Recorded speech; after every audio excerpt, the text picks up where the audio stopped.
Em 31 de março de 2019, o golpe militar completou 55 anos. Entre pedidos de comemoração por parte do presidente da República, Jair Bolsonaro, e notas de repúdio de órgãos que defendem os direitos humanos, brasileiros foram às ruas contra e a favor da ditadura militar de 1964. Para discutir sobre o assunto, recebemos hoje o advogado e um dos grandes defensores dos presos políticos durante a ditadura militar no Brasil, Ayrton Soares. Olá, eu sou Joel Scala, seja bem-vindo. Está começando o Observatório do Terceiro Setor, o olhar da cidadania.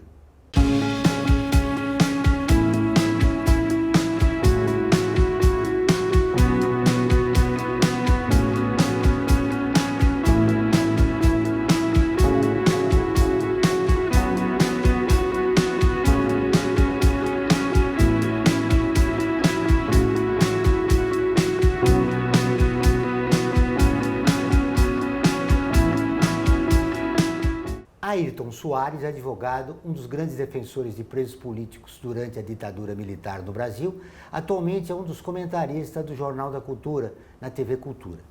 Tudo bem, Ayrton? Seja bem-vindo ao Observatório. Prazer estar aqui com vocês. Bom, para começar, o que está acontecendo com o nosso país? Olha, eu posso ter uma ideia de como repercute o que acontece aqui no exterior.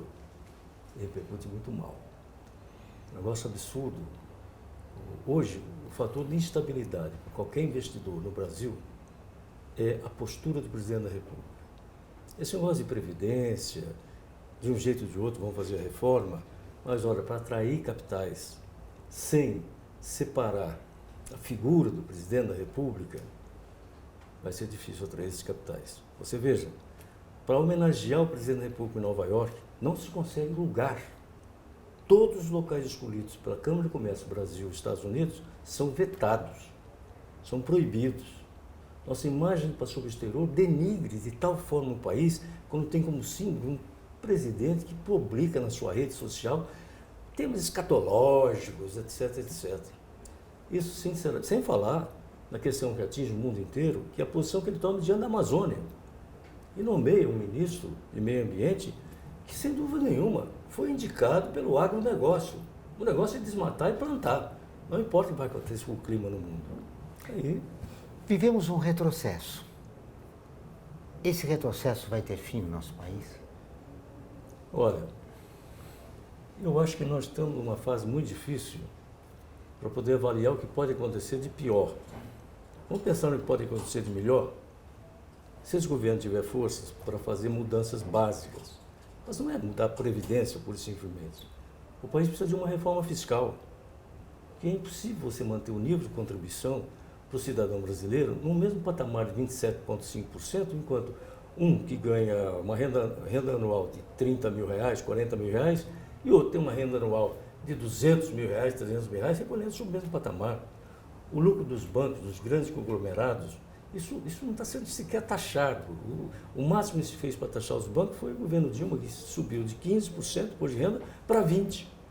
Mas passou o governo Fernando Henrique, ninguém mexeu com o que tem de fato ser alterado nesse país. Ou seja, as reformas de base lá de 1964, motivo pelo qual caiu o governo constitucional da época. Essa é a verdade. Voltando na abertura que nós fizemos do programa, tem uma geração ou tem um grupo de brasileiros saudosistas da ditadura. Quais são as razões?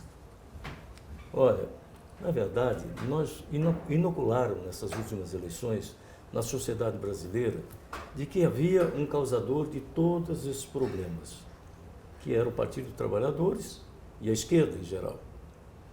Então tem-se um projeto que une, quer dizer, tiveram 57 milhões de votos. Vamos lembrar de que forma? Através do WhatsApp.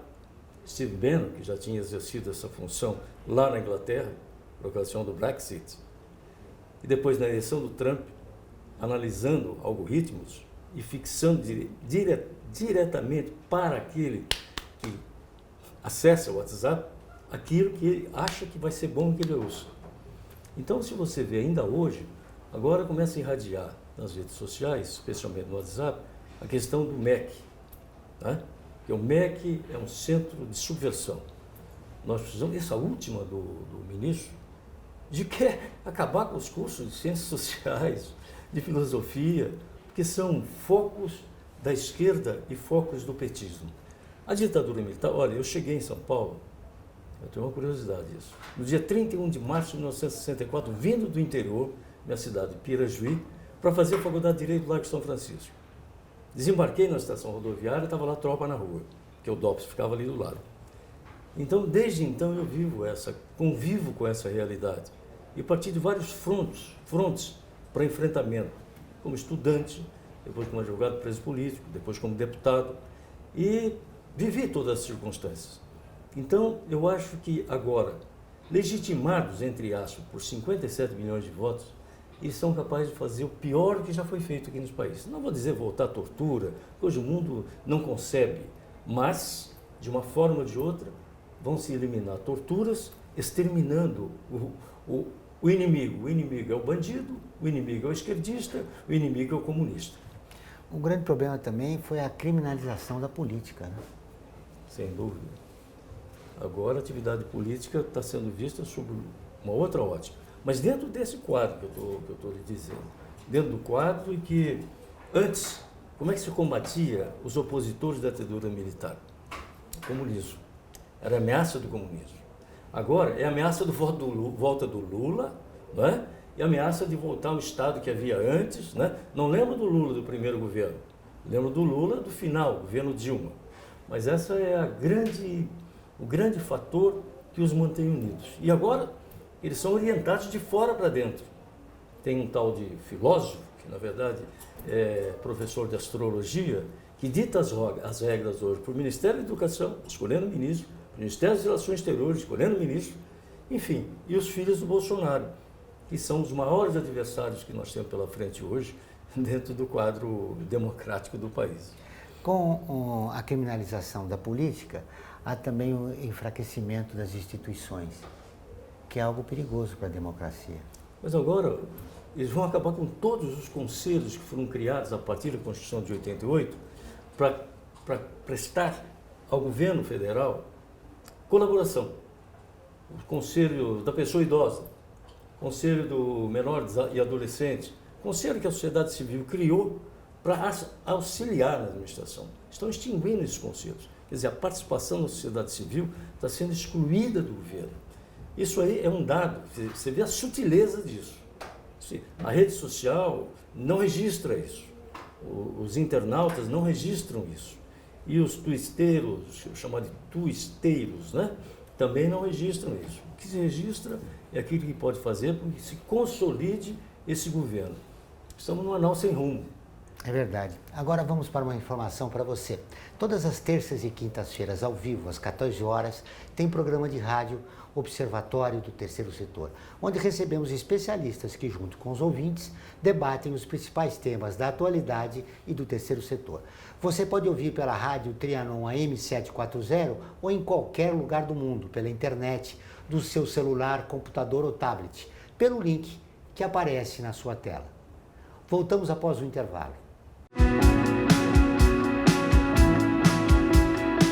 A FIA é muito mais que uma escola de negócios. É graduação, pós-graduação, MBA, mestrado e consultoria para empresas. Isso faz diferença. Conheça a FIA. Olá, eu sou Laura Gelbert, da ONU News. Notícias das Nações Unidas e do mundo você acompanha na página e nos programas do Observatório do Terceiro Setor, parceiro da ONU News. E para acompanhar diretamente a ONU News em português, acesse nossa página e redes sociais. Até lá!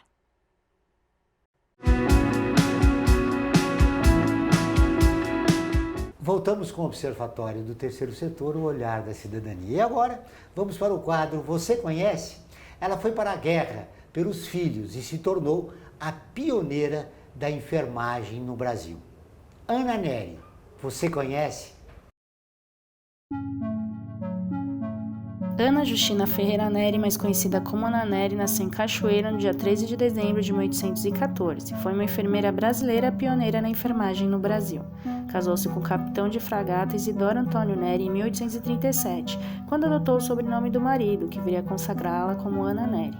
Com o marido, teve 3 filhos, Justiniano Neri, Antônio Pedro Neri e Isidoro Antônio Neri Filho. O marido morreu em 1843. 2 filhos de Ana Neri eram oficiais do exército e, ao interromper a Guerra do Paraguai em dezembro de 1864, seguiram ambos para o campo de luta, acompanhados do tio, o Major Maurício Ferreira, irmão de Ana. Ana então requeriu ao presidente da província da Bahia, o conselheiro Manuel Pinho de Souza Dantas, que lhe fosse dado o direito de acompanhar os filhos do irmão durante os combates, ao menos que ela pudesse prestar serviços nos hospitais do Rio Grande do Sul. Deferido o pedido, Ana partiu de Salvador, incorporada ao 10º Batalhão de Voluntários em agosto de 1865, na qualidade de enfermeira. Durante toda a campanha, prestou serviços ininterruptos nos hospitais militares de Salto, Corrientes, Humaitá e Assunção, bem como nos hospitais de frente de operações. Viu morrer na luta um de seus filhos. Terminada a guerra, regressou à sua cidade natal, onde lhe foram prestadas grandes homenagens. O governador imperial concedeu-lhe a Medalha Geral de Campanha e a Medalha Humanitária da Primeira Classe. Ana morreu na cidade do Rio de Janeiro aos 65 anos de idade, em 20 de maio de 1880. Em sua homenagem, foi denominada em 1923 Ana Neri a primeira escola oficial brasileira de enfermagem de alto padrão. Em 1938, Getúlio Vargas assinou o decreto 2956, que instituiu o Dia do Enfermeiro a ser celebrado 12 de maio, devendo nesta data ser prestadas homenagens especiais à memória de Ana Neri em todos os hospitais e escolas de enfermagem do país. Além de inúmeras homenagens que Ana Neri recebeu, em 1967 a empresa brasileira de Correios e Telégrafos lançou um selo comemorativo com o busto da enfermeira numa série de personalidades femininas com relevo histórico. Em 2009, por intermédio da Lei 12.105, de 2 de dezembro de 2009, Ana Justina Ferreira Neri foi a primeira mulher a entrar para o livro dos heróis e de heroínas da pátria. Ana Neri, mesmo perdendo um filho, não desistiu de salvar vidas e entrou para a história como uma heroína. Muito bem, num país tão carente de heróis, Ana Neri é uma heroína pouco conhecida no nosso país. Eu acho lembrar de uma mulher, naquela época, já tendo atividades as quais as mulheres nem eram cogitadas a participar, por exemplo, assistência a feridos de guerra. Isso, na verdade, é pouco cultuada pelo movimento feminismo brasileiro, porque devia ser ressaltada essa condição. É que a Guerra do Paraguai trouxe tantos percalços, não é? Uma guerra que nem quero falar sobre ela, mas como é fruto de atos de heroísmo do Exército Brasileiro, Marinha Brasileira, enfim, vamos considerar a história nesse sentido. Agora, a mulher, naquela época, já participar de atividades que foi um avanço, uma revolução. E quando ela volta, ela incentiva o surgimento de um movimento semelhante a esse, das mulheres enfermeiras que aos poucos se especializavam em atender doentes nos hospitais.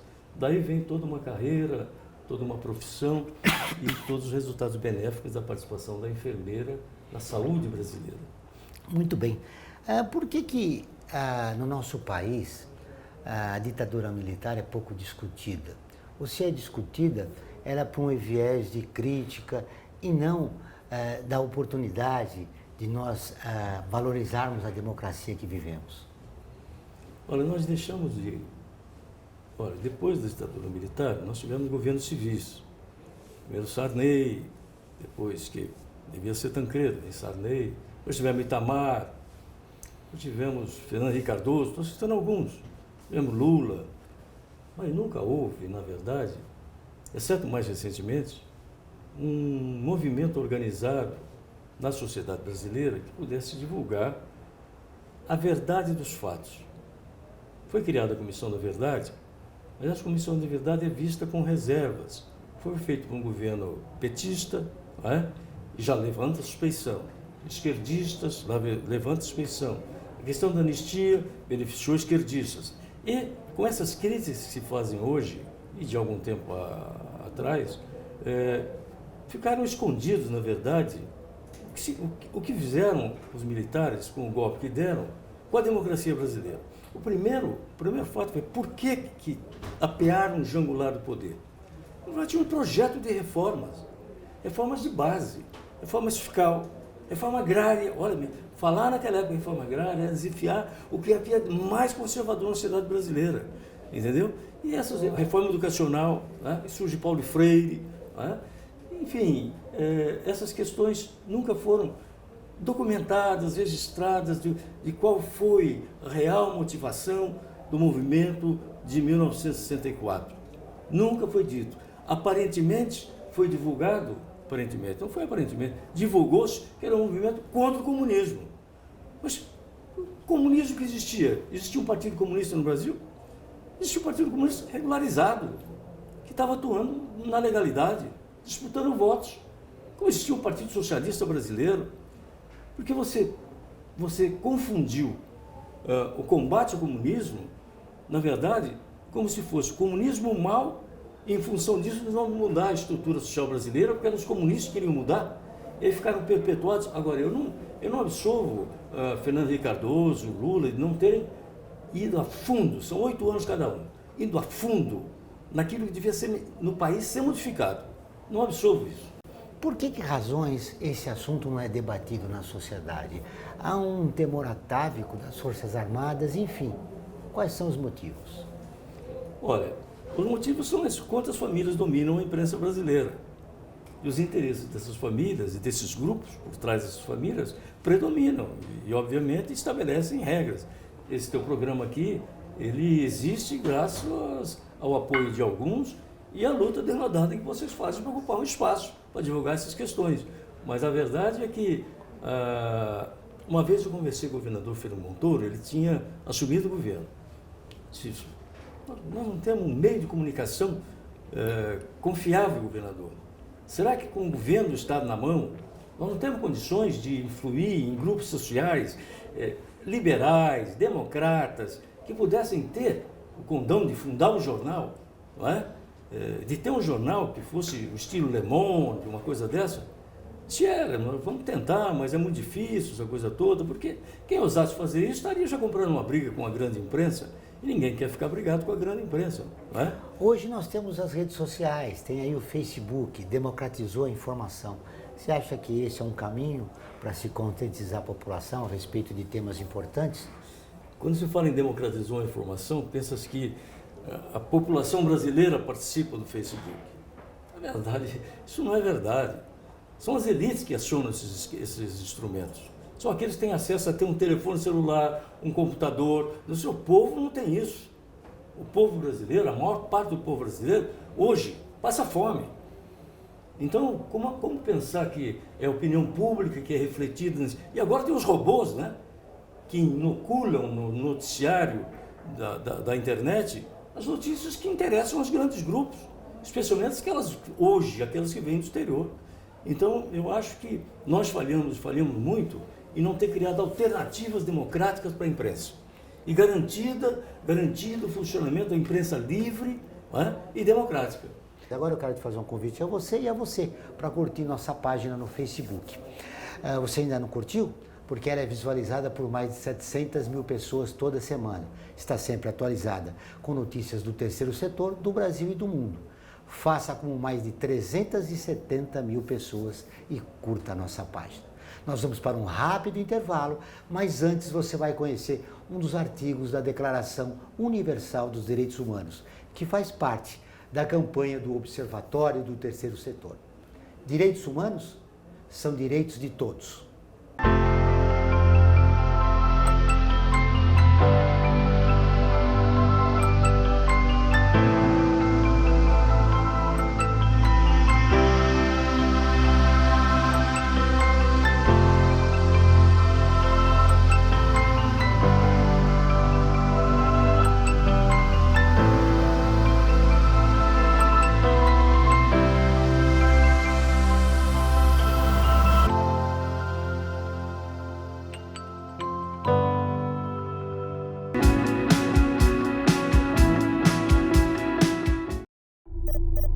Internacionalizar a economia afeta o seu emprego?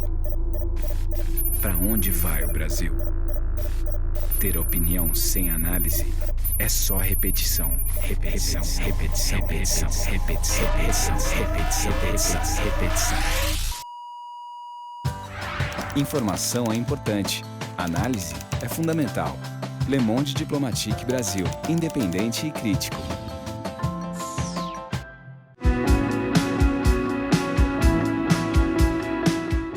Estamos de volta com o programa Observatório do Terceiro Setor, o Olhar da Cidadania. Não esqueça, todas as quartas-feiras, às 17 horas, tem o programa Olhar da Cidadania na Rádio USP, com temas da atualidade e dos direitos humanos. Anote, todas as quartas-feiras, às 17 horas, na Rádio USP. Em São Paulo, 93,7 FM. Em Ribeirão Preto, 107,9 FM. Muito bem, nesse último bloco, Ayrton, eu gostaria de repercutir com você as saídas para o nosso país. Como o campo progressista pode reagir a esse momento atual do país? Olha, é difícil imaginar. Os partidos políticos que supostamente são de oposição, se apresentam como oposição, não conseguem ter uma unidade de ação política. Os parlamentares estão divididos em Brasília, não concatenam uma ação coordenada para tentar interferir no processo que está vindo aí. O que nós devíamos ter como partidos de oposição?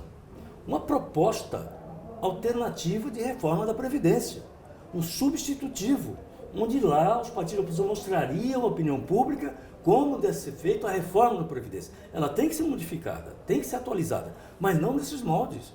Quem vai pagar é o mais pobre. Mais pobre. E a capitalização é um desastre total.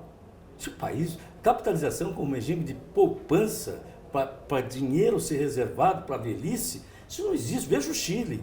Então, o que eu acho, se há uma desunião na classe política de oposição, imagina a sociedade civil, que antes, durante a ditadura, estava organizada, tinha a CNBB, tinha a Associação Brasileira de Imprensa, CNBB dos Bispos do Brasil, Associação Brasileira de Imprensa, tinha as federações de trabalhadores, tinha, enfim, tinha um movimento social que lutava pela democracia. Agora, é difícil ter um movimento social que lute contra os retrocessos que esse governo está trazendo para a democracia. Essa é a grande questão que surge agora. Como unificar uma ação política que englobe a sociedade e enfrente esse retrocesso. Para incluir nessa reforma da Previdência, é necessário colocar os militares e o Poder Judiciário, né? É estranho, porque se todos querem ser tratados como iguais perante a lei, por que eu vou ter a Previdência do povo em geral e a Previdência dos militares? Por quê? Porque supostamente eles têm uma missão que é uma missão tão altruísta que eles não podem ser qualificados como trabalhadores, como os outros, não podem. Eles são alguma coisa especial na sociedade. Eu acho que eles têm algumas coisas que tem que ser levado em conta. Por exemplo, ele não tem aquilo que o trabalhador tem, que é o fundo de garantia, que é esses valores que a legislação trabalhista traz para o trabalhador em geral. Agora, eles têm as vantagens como militares. O que eles têm de vantagens é que precisa ser suprimido. Não é possível você conviver com o tempo de serviço de um militar com o tempo de serviço do trabalhador. Imagina, e principalmente quando você está fazendo a mudança para todos. Mas aí já vem uma voz maior lá. A mesma voz que segura, por exemplo, o andamento no Supremo de um processo que pode dizer condenação em segunda instância não vale para manter preso, que aí beneficia o Lula. Então aí não pode andar. E esta força que tem por trás disso existe, obviamente, nesse setor que nós estamos falando agora. É impossível avançar se forem consideradas as formas clandestinas de pressão que existem hoje e a força que esses organismos conseguiram obter neste novo governo. Quando você tem pessoas que não entendem nada da matéria, a eles confiado ministério que existe competência exclusiva para ser administrado.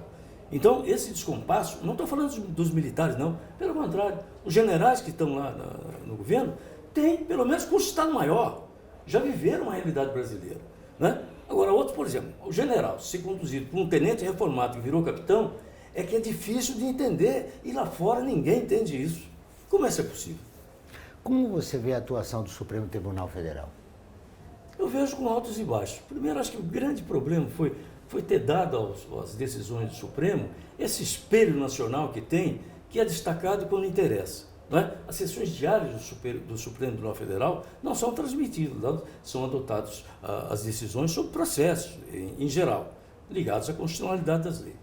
Mas agora, quando se trata de um assunto que quando o Supremo, veja só, provocado por terceiros, se manifestam as questões que são de ordem política, mas provocados, não porque estejam eles propondo. Essa diferença ninguém faz. Porque o Supremo está dando uma decisão sobre um assunto que é por que é que os partidos podem ou não podem isso ou aquilo. Então, surge essa discussão política, vai para o Supremo interpretar a lei. É acionado o Supremo para que seja interpretada a lei. Ele não vai atrás disso. Ele obedece o rito ordinário. Mas dentro do Supremo nós temos algumas personalidades que extrapolam a sua função jurisdicional. Extrapolam por causa do ego, que às vezes é maior do que o objeto do processo que está sendo investigado. Então, essa extrapolação de egos, esses confrontos, levam a uma espécie de desarmonia que transmite à sociedade uma sensação de insegurança que não devia haver. Muito bem. Logo mais vai ser votado a prisão na segunda instância pelo Supremo, um recurso, né, dos advogados do Lula. É possível que o Supremo haja com a independência e tome uma decisão favorável ao Lula? Olha, a questão que existe é uma questão constitucional. A Constituição diz que você só pode ser preso depois que o trânsito em julgado. O que é o trânsito em julgado de uma decisão? É depois que você, que foi condenado, esgota os meios legais que você tem para se defender.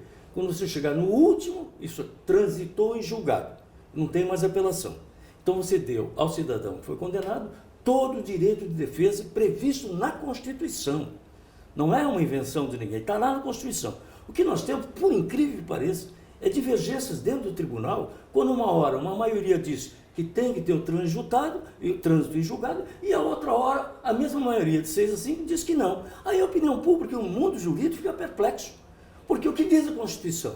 Diz que ninguém pode ir para a cadeia, fazer o bem objetivo, se não tiver esgotado todas as defesas possíveis. Mas só os poderosos, só os ricos podem fazer isso. Não, o direito está à disposição de todos. Quando não são pessoas influentes, a Defensoria Pública, os advogados dativos, podem fazer a mesma coisa.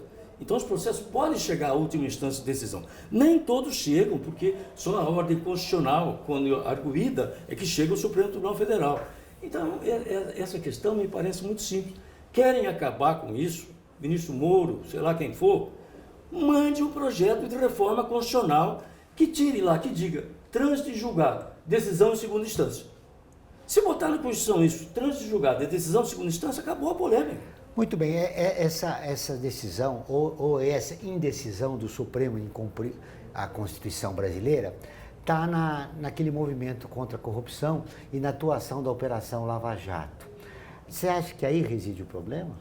Eu acho que a Operação Lava Jato cumpre um papel. Há os extravagantes da Operação Lava Jato, esses promotores, que caracterizados pelo Dallagnol, eu não pronuncio direito o nome dele, mas é um promotor muito competente, que agora, ainda há pouco, procuraram trazer um fundo de R$1 bilhão para uma fundação por eles controlada. Para quê? Para quê? Até agora não sei para quê. Mas parece, o que se diz aí, é que talvez para ter uma força política que decorra desse R$1 bilhão que vem para essa fundação. Felizmente, a Procuradoria-Geral da República vetou e o movimento mingou. Mas isso mostrou a intenção de um grupo de promotores. E também algumas posições tomadas por alguns juízes. E veja, um tribunal de segunda instância aumenta uma pena de 9 para 14 anos e um tribunal de instância superior reduz para 8, tem alguma coisa errada nisso. Muito bem. Tenho mais 2 perguntas, nós temos mais só 2 minutos para fechar, Ayrton. Primeiro, o Lula é um preso político?